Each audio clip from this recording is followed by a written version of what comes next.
I'm Cass, and welcome to my reading journal for January. Now, this is my first year ever doing a reading journal, so a lot of my spreads are super basic and easy to set up, so if that's what you're looking for, be sure to keep watching.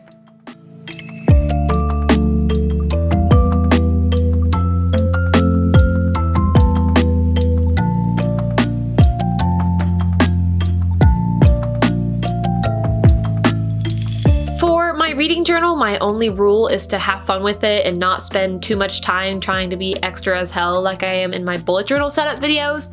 So, in order to do so, I plan on using stickers and washi tape in order to avoid drawing anything myself. For this month's setup, I use stickers from Peppercut Studios and I am obsessed with them. I went with a very minimalistic setup, but with the stickers, it really makes the spreads look like I put hours of effort into it, when in reality, it didn't actually take me that long at all to set this up. The main pink color I used was my Tombow Fudenosuke brush marker in the code 772. I added a border, being sure to leave some gaps in the drawing to match the style of the stickers, and then voila, my cover page is done just like that.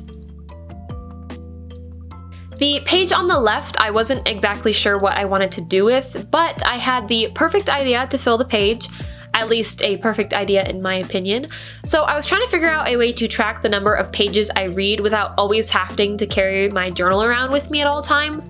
What my sister did was carry around an index card as a bookmark and then write the date, the book she was reading, and then the number of pages she read in that book on the index card as a bookmark. That felt like a perfect system to use myself, and so I created a cuter index card for her for Christmas, and then since I was too lazy to create my own cards, I just used the bookmarks that I designed for her, which happened to be Jujutsu Kaisen characters, which is from an anime. For the left page, I created a pocket where I can store the bookmark when I'm in between books, or when the month ends, I can just pop it into there.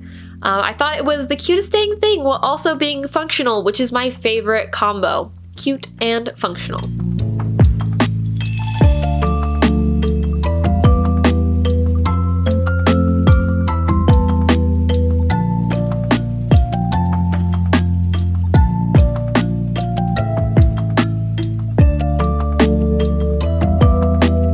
I added a quote. Didn't like how it was looking on the paper because the water-based marker was not transferring good onto the textured paper, so I just cut and pasted a white piece of paper on top, and the quote I chose reads, "We are the makers of music and the dreamers of dreams." I felt the quote kind of fit the vibe and aesthetic for this theme, so I kind of just rolled with it. I don't have a lot of washi tape to choose from, which is something I plan to rectify very soon by buying probably too much of it, but no one has to call me out on my stationery addiction, okay? But I chose this sparkly silver tape that I got from Michael's, I believe, just to add a little bit more of an accent.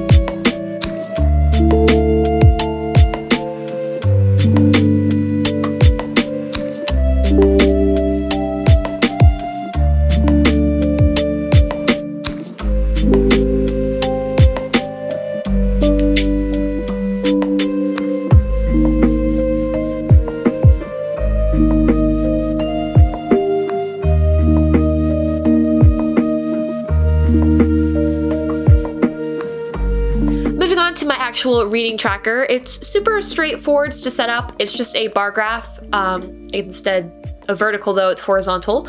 I mapped out 31 days on the left column, and then the row on the top is the amount of pages.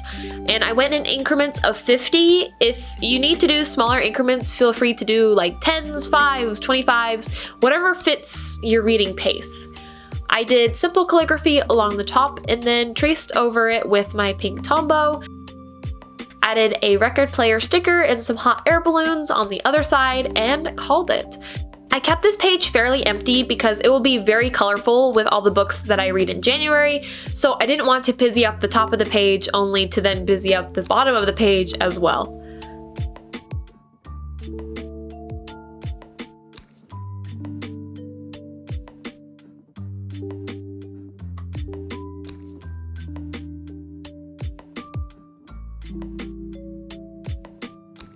On the top right page, this is where I'll track the books I'm reading as well as the color I'll be using to fill them in on the bar graph. So for example, if I was reading like Ranger's Apprentice, book 1, I would pick a color for that book and then write down the color code. That way when I fill in the bar graph, I have everything color coded and I know what book I was reading and how many pages of that book I read, if that makes sense. Again, I added a very simple border and a few stickers, and it just wraps it all up so nicely without really taking much time at all, which is so nice. Then on the bottom is a sort of experimental section, and it's different stats. If you know anything about me, I am a stats girl, so I have to have a space for them. I wrote down to track how many books I read, how many pages I read, the average star rating of the month, amount of books I buy, and how many days out of the month I read. I don't know how this is going to work out, and I guess we'll have to see if I actually fill it out, but to be fair, that is going to be true for this entire journal.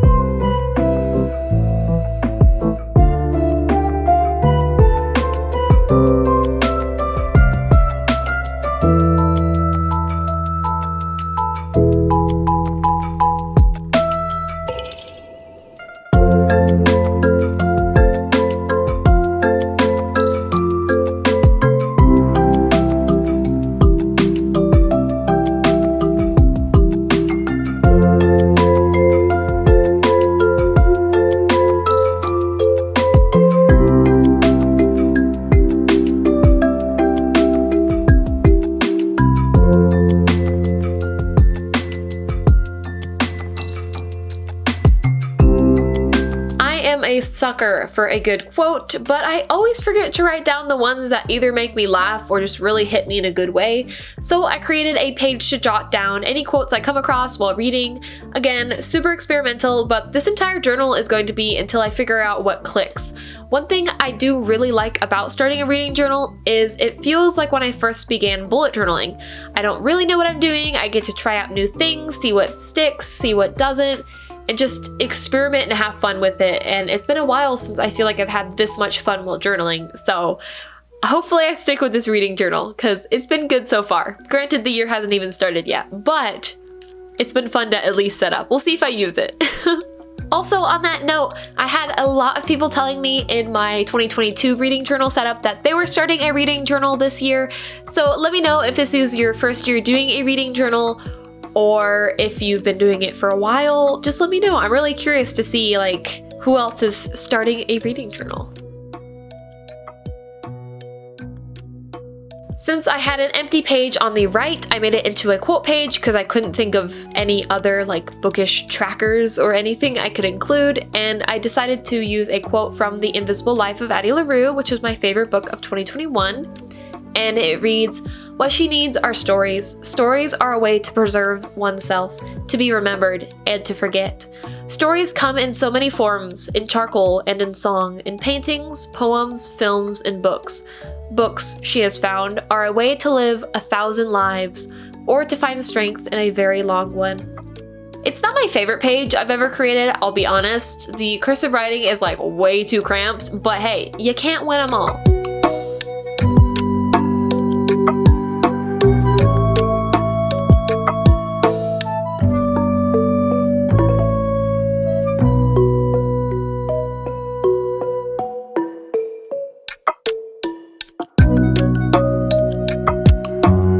Here's a final look at how my reading journal looks for January. I hope you enjoyed seeing my process of creating it and were able to gather some inspiration for your own journal.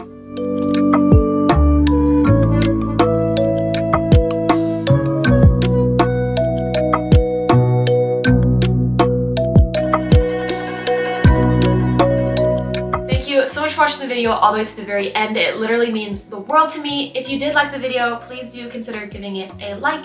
And also be sure to comment your January TBRs down below. I would love to know what y'all are planning to read, and I might respond in turn. Granted, I am a complete mood reader, so I might totally change my mind, but I just want to chat with y'all about books in the comments. And if you want to see more bookish and journaling content, please do consider subscribing. And that's all I got for now, and I'll hopefully see you in the next one. Toodles!